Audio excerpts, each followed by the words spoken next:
Hello, hello mga kapwa ko Virgo. Ako po ito si James from James Tarot PH. Nandito po kayo para sa inyong May Manifestation Forecast. Ano yung mga dapat mong asahan? Ano yung mga missing puzzle piece? Ano yung mga darating para sa inyo this time? Alamin natin. But first, ihanda mo na mga kapwa ko Virgo ang inyong isang tanong para sa ating isang tanong, isang sagot.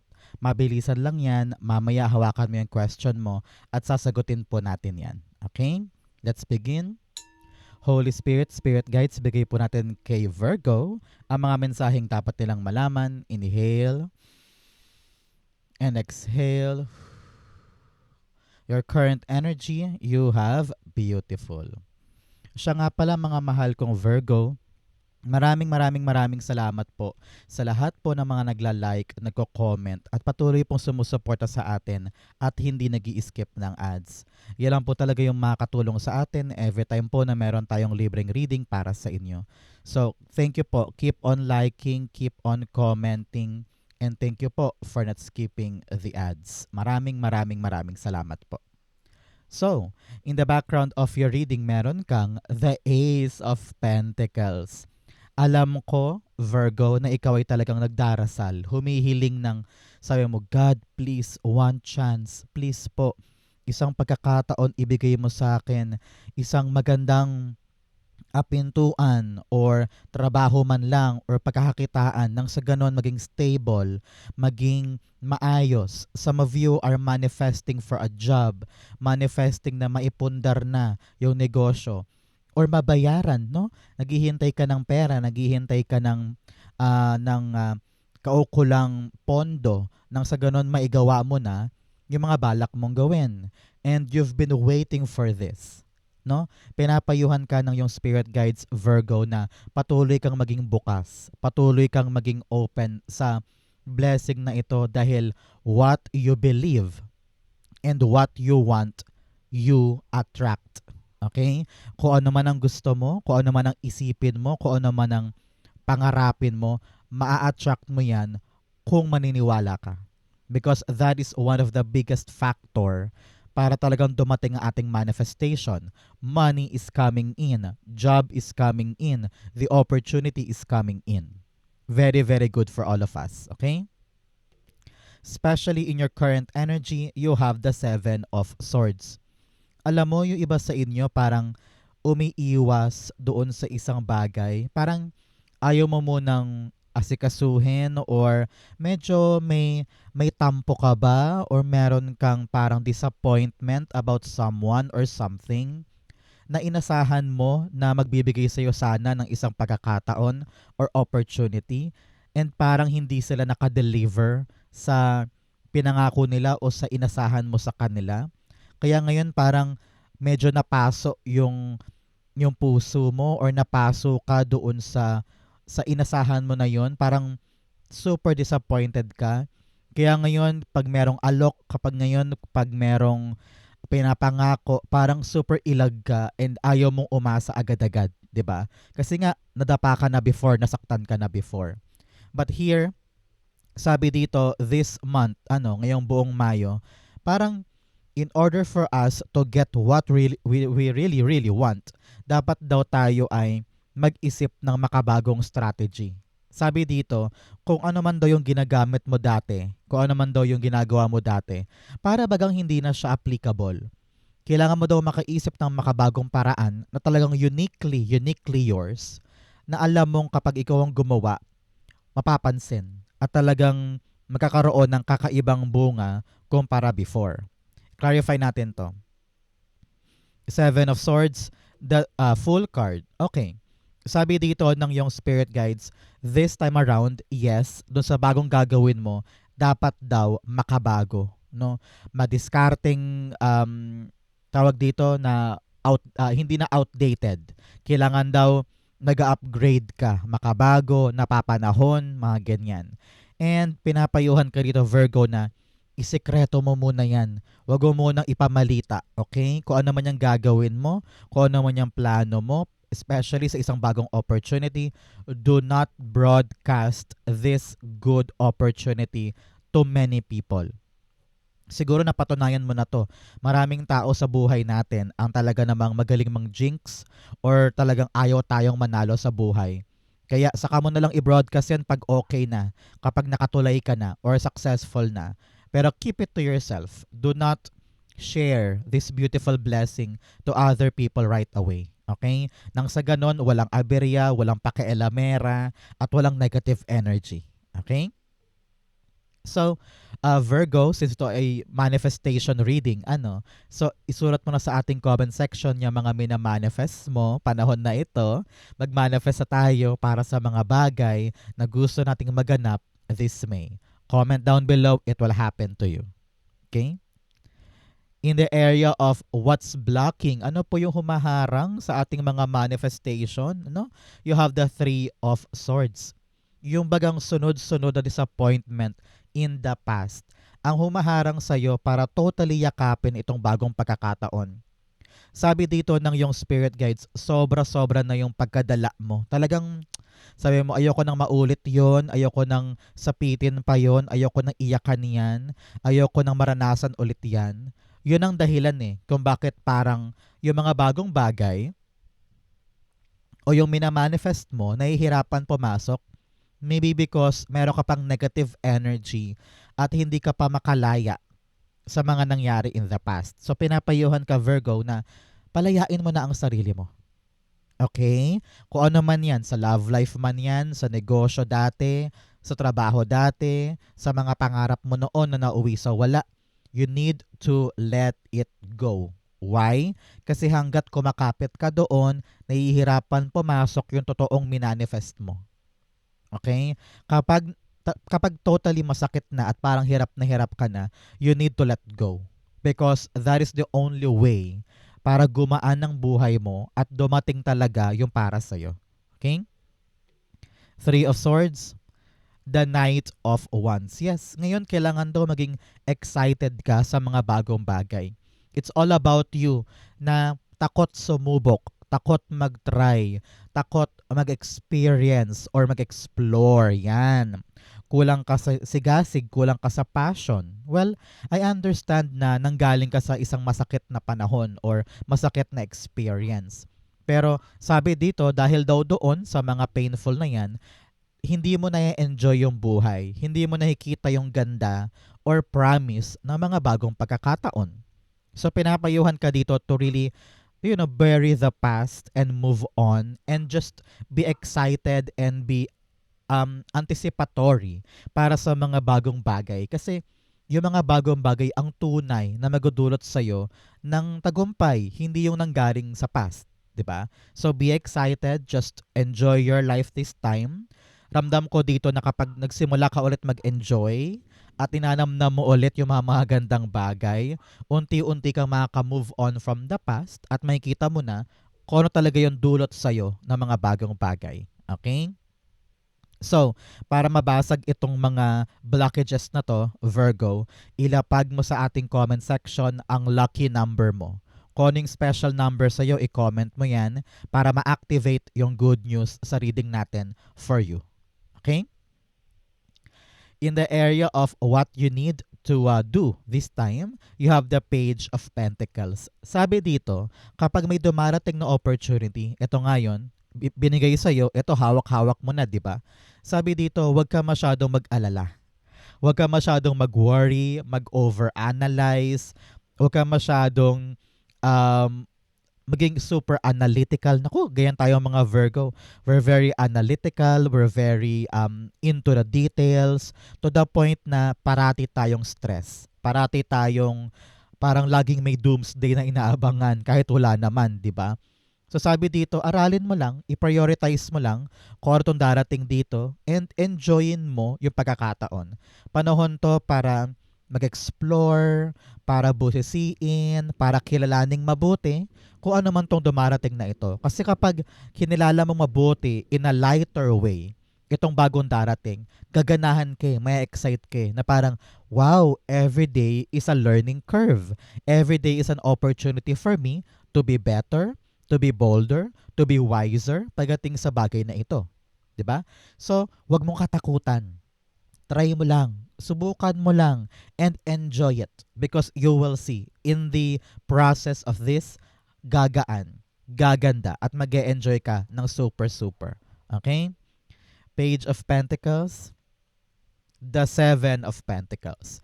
Now, sabi dito, kapag pinag-aralan mo or tinanggap mo fully kung ano man tong bagong bagay na ito yung simula ng pagtatanim mo ng mga malalaking bagay for the future. Bigyan kita na example ha. Halimbawa, nag-iisip kang mabuti kung tatanggapin ko ba tong alok sa akin ng aking pinsan para magtrabaho sa Maynila. Sabi mo, ay, ayoko, baka mamaya mag-fail na naman ako tulad dati. Pero pinapayuhan ka, di ba, to explore, to try, to be adventurous. Sabi mo, sige, pag-aralan ko, tanggapin natin. So habang pinag-aaralan mo, nakita mo na, ay, parang makakapag-ipon nga ako doon. Ay, baka nga mabayaran ko na yung utang ko kapag tinanggap ko siya. Kasi kita ko malaki yung sweldo. Ay, parang kaya ko siya kasi pasok siya sa aking pinag-aralan. Parang pwede nga ito, baka dito pa ako ma-promote. Mga ganyan. So, kapag pinag-aralan mo doon yung isang bagay, makikita mo kung ano yung mga sunod-sunod-sunod na blessing na pwede mo itanim dahil sa kanya. Parang ganyan, no? So, be open, be adventurous, try mo lang, pag-aralan mong mabuti para makita mo kung ano yung mga possible bunga na pwede mong i-harvest soon. Okay? Congratulations. In the area of what you need to focus on, meron po kayong the Four of Wands. Sabi dito, Virgo, this month, focus ka sa stability ng iyong family. Okay? Okay ang relasyon sa magulang, okay ang relasyon sa mga kapatid, sa mga anak. Kapag may problema, tulungan kayo, no? Kailangan matibay ang pundasyon ng pamilya. Narinig ko din, no? This month, kailangan asikasuhin yung mga dapat linisin, dapat kumpunuhin sa bahay. Halimbawa, yung alulod na yan, 10 buwan na yan tumutulo, kailangan na ipagawa. Yung gate na talagang maluwag na yung lock, kailangan na ipaayos. You need to make sure that whatever that needs to be fixed ay inaayos mo sa bahay ninyo. Okay? Pinapayuhan ka rin dito to not be distracted. May goal ka ngayon. Meron kang bagong biyayang ibibigay sa'yo. And this biyaya ay magtutulay sa'yo sa finish line or goal na gusto mo talagang tumbukin sa life mo this May. So sabi dito, may potential na maabot. Ang kailangan lang ni Virgo, mag-focus, dire-diretso. Eyes on the prize, eyes on the target. Okay? Kayang-kaya mo to, wag mong katakutan, wag kang mailang. Kapag nahirapan, wag maghanap ng ibang pagkakaabalahan para lang hindi maramdaman yung hirap. No? The more na difficult siya, the more na dapat ka mag-focus nang sa ganon hindi ka makabitaw doon sa ritmo ng ginagawa mo. Okay? Clarify natin. The Four of Wands, the Five of Pentacles. Yes, sabi ko nga sa inyo, the more na nahihirapan ka, the more na kailangan mong tumulay, kailangan mong dumiretso, kailangan mong ibigay ang lahat mo. Kasi nga, tinetest ka lang ni universe. Tinetest lang niya kung hanggang saan ba ang kayang gawin ni Virgo para sa kanyang pangarap. 'Di ba? So, sabi dito, kapag nahirapan ka, wag mong kakalimutan na meron kang kamag-anak, meron kang mga kasamahan or katrabaho na pwede mong hingian ng tulong para matulayan mo tong milestone na ito. Okay? Kapag nalulungkot, kapag nag-iisa, kapag feeling mo ang hirap-hirap, huwag kang mag-hesitate na humingi ng tulong sa mga kakilala mo or pinagkakatiwalaan mo para maitulay mo tong bagay na ito. Okay? Narinig ko rin dito na meron kang i-celebrate dahil meron kang isang aspeto ng buhay mo na nahihirapan ka, ang talaga namang malalagpasan mo na. Congratulations ha, makakalagpas ka sa hirap and you will celebrate soon. I-manifest mo yan, i-claim mo yan para sa iyo yan, okay? In the area of what's coming in, meron kang view from above, get the bigger picture. Sabi dito, kapag meron kang gagawin, lawakan mo muna ang isip mo. Tignan mo muna ang problema sa malaking aspeto para mahanap mo kung ano yung kaukulang aksyon or best option para solusyonan siya. No? Kasi kapag makitid lang or makipot lang ang pananaw natin, talagang konti lang ang solusyon natin dyan. Pero kapag may dumating na issue or may problema or may gagawin ka, pag-aralan mo muna siya, lawakan mo muna ang mata mo, ang isip mo. para mahanap mo yung tamang-tamang timpla ng dapat mong aksyon. Okay? O kaya kung may issue sa bahay, may issue sa mga kapatid, sa magulang o sa trabaho, siguro wag ka muna mag-react. Aralin mo muna yung nangyayari. Tingnan mo muna kung paano ba ako magre-react dito at kung paano ko siya dapat harapin. Parang ganyan. Okay? In your what's coming in, ano po yung darating sa buhay mo this month? You have the Eight of Pentacles. I don't know why. Some of you nakita ko na parang kikilalanin this month yung mga pinaghirapan mo. No? You have worked so hard for something. Narinig ko dito parang yung kliyente tuwang-tuwa or yung boss mo tuwang-tuwa sa performance mo. Parang ngayon ka lang kikilalanin eh. Ngayon darating, ngayon dadapo yung reward or pagkilala na matagal mong hinintay. For example, you've been waiting for the approval, you've been waiting for the yes answer or the promotion. Kasi nakita ko talaga dito nagtrabaho kang mabuti. Binigay mo ang lahat eh, no? Yes, your skill set, yung iyong pagpapagod sa isang bagay, ramdam ko yung reward this time for your hard work. Congratulations.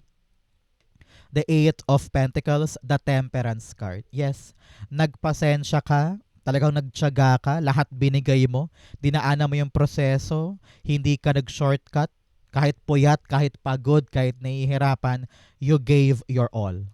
No? Ramdam ko dito yung talagang hard work mo. At nakita ni Archangel Michael yung prosesong yan. No? Minsan talagang sobrang tagal, talagang feeling mo, meron pa bang patutunguhan to? Meron pa bang outcome to? Kasi ang tagal na eh, nakakapagod na maghintay eh. Pero nakita ko talaga na because of your dedication, yung hard work pays off at tapos na yung paghihintay mo, bibilis na ito and you will now see kung ano yung naging bunga ng pinaghirapan. Congratulations. Okay? In your divine messages, meron kang show the world the real you. Yes, ipakita mo kung sino ka talaga. Your authentic self. Kasi pag authentic tayo, wala kang dapat ikatakot, wala kang dapat i-adjust, wala kang dapat ika-worry, di ba? So show them the real you and everything will be fine. Especially here, you have the Seven of Wands in your divine messages. Sabi dito, pag alam mong sa'yo, ipaglaban mo. Very simple, di ba? Sabi niya, pag alam mong ikaw, ikaw. Pag alam mong kaya mo, kaya mo. Kahit na maraming lumalaban, kahit na maraming umo-oppose or nag-o-object, parindigan mo. Show them all that you can defend and you can explain kung ano naman tong desisyon na ito. No? Kasi ramdam mo yan, Virgo, naku tayo mga Virgo. Pag sure na tayo, sure talaga tayo. And kahit na maraming tao sa paligid natin ang hindi kumbinsido, no? Pero ikaw, if you really want this, fight for that. Okay? Seven of Wands, you have the High Priestess. Yes, you have the inner knowing. Alam mo sa puso mo na kaya mo tong gawin, kaya mo tong ipanalo, kaya mo itawid. Diba? So, why doubt yourself? Marami na nga nag-doubt sa paligid mo, ikaw pa ba, ida-doubt mo pa ba ang sarili mo? Diba? So, do not give too much duda sa kakayanan mo, sa decision mo, sa gagawin mo. Because you know, in your heart, kahit na walang konkretong mapanghahawakan, kahit na parang ikaw mismo tinatanong mo sa sarili mo na, kaya ko ba talaga? Tama ba talaga to? Pero ramdam mo eh. You feel it eh. In your intuition, in your instinct na kaya mo. So, fight. Ipaglaban yung alam mong dapat ipaglaban. Okay? So, meron kang 7-7 here. No, 7 din. Ito pala, 777 telling you na talagang super lucky ka this time. So comment mo nga sa baba, 777, I am lucky, I claim it. It's gonna be for you. Okay? In your fortune, meron kang flute, disappointment in a friend or a lover. Sabi ko nga sa inyo, parang disappointed ka sa isang tao sa buhay mo. Kaya parang gusto mo magsimula ulit ng bago or maglihis ng landas, no? But this time around, I'm seeing you na talagang maliliwanagan ka sa mga dapat mong gagawin. You have a rabbit, too much concerned with sexual matters. Sabi dito, simplihan mo lang, no? Huwag mo masyadong gigil sa mga gender roles. Kung kaya ng lalaki, kaya mo din as babae. Kung iniisip mo na limitado lang ang kaya mong gawin, no. Your gender or your sexual preference shouldn't affect your success or your opportunity. Okay? You have August. Oh, sa mga Virgo August dyan, hello, hello. Sabi dito, meron daw po tayong milestone pagating ng Agosto. Congratulations. You also have moon changes in your life. Talagang nagbabago na. Changes. Tamang-tama sa fortune mo. Kung ano man yung struggle mo nitong April, kung ano man tong mga pinaghirapan mo nitong mga nakaraang 3 linggo, 3 buwan, nako, magbabago na yan. Yung dating akala mo walang pag-andar, nako, magbabago na yan. Dire-diretso na yan. Aandar na. May development na. May sagot na. Meron nang nangyayari, kumbaga. No? So asahan mo this month ang mga magagandang pagbabago na papabor para sa'yo.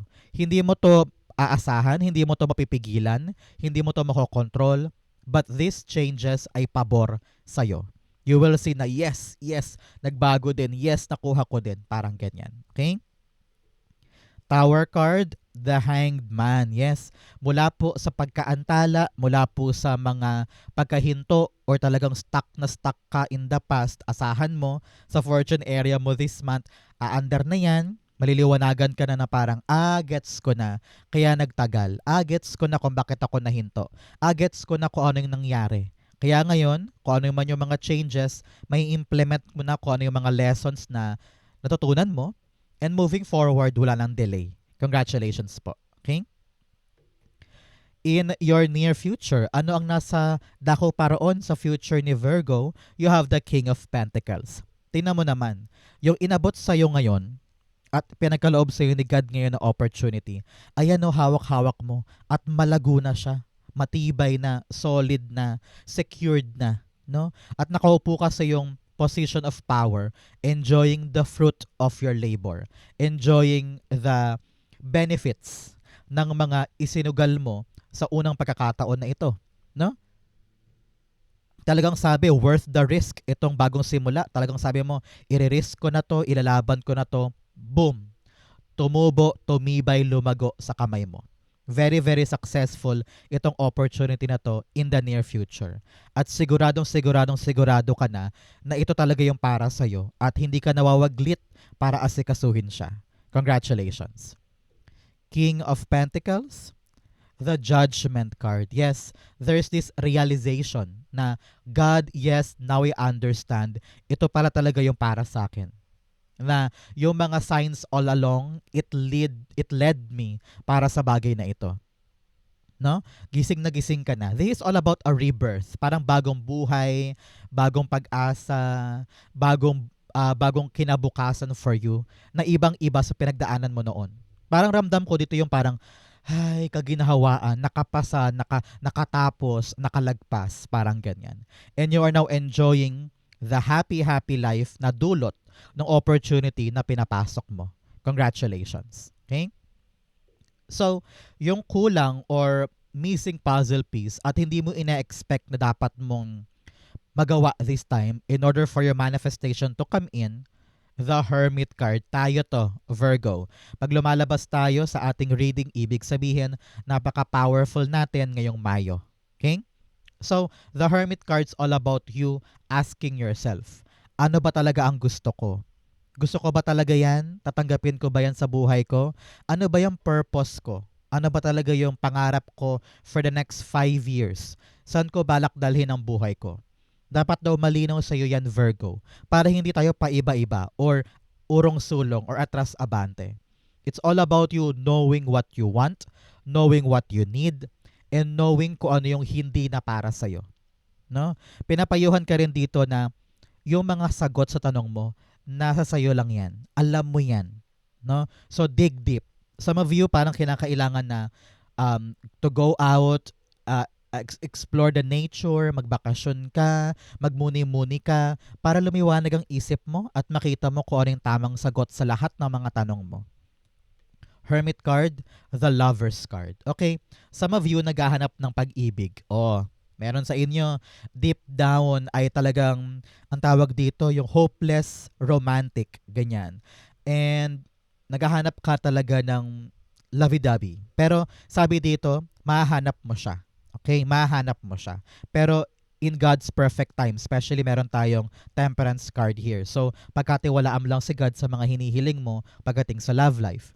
Pero for other Virgos dyan, na hindi naghahanap ng love life, sabi dito, your choice matters. Kapag nakita mo na yung sagot sa mga hinahanap mo na parang, ay ito talaga yung gusto ko, ay para dito talaga ako, panindigan mo daw. Hindi pwedeng paandap-andap, hindi pwedeng ngayon masipag ka, bukas hindi. Kailangan consistent yung effort, consistent yung commitment para magtuloy-tuloy yung tagumpay sa bagay na ginagawa mo. Okay? Importante yan. Good for you. So, Virgo, dumako na tayo sa yung isang tanong, isang sagot. Pumikit ka na ngayon. Think of your one question. Sasagutin natin yan.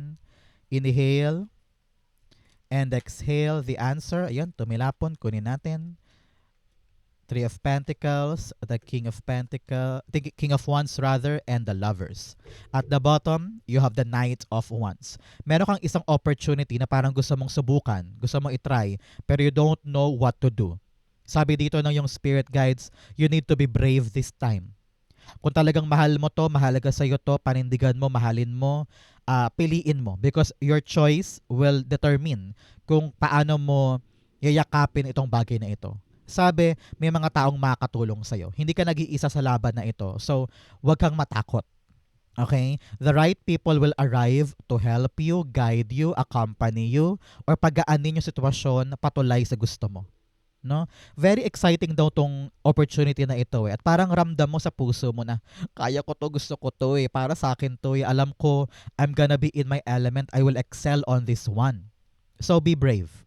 No? Ramdam ko na parte din to ng plano mo noon, parte din to ng mga iniisip mo lang dati, pero before wala kang lakas ng loob na itulay. So ngayon, sabi, make a choice, panindigan, bumangon ka dyan, and work with other people because these people will bring out the best out of you. No? Makipagtulungan, makipag-collaborate, everything will be smooth sailing moving forward. Okay?